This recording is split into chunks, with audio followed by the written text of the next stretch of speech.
Tak pojedu.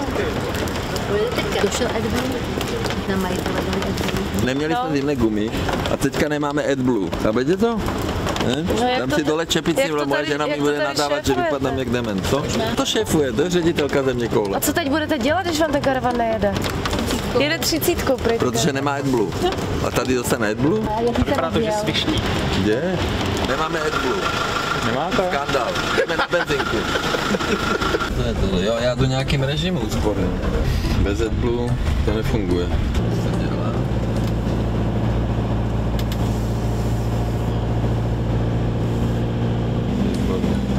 Kolik je to kilometrů ta čerpačka?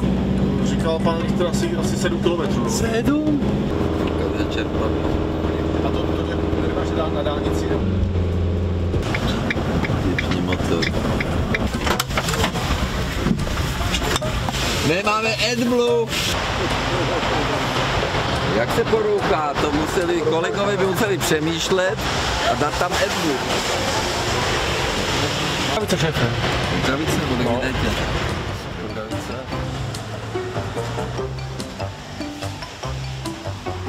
Si sám člověk neudělá, to nemá.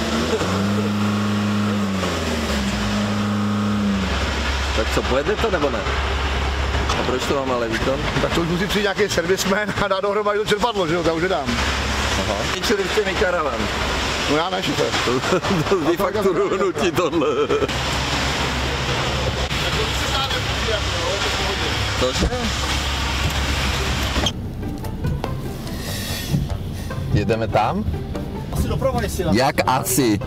No, tak toto pojede 30 tohle. Tam budeme zítra. A jdem na dálnici?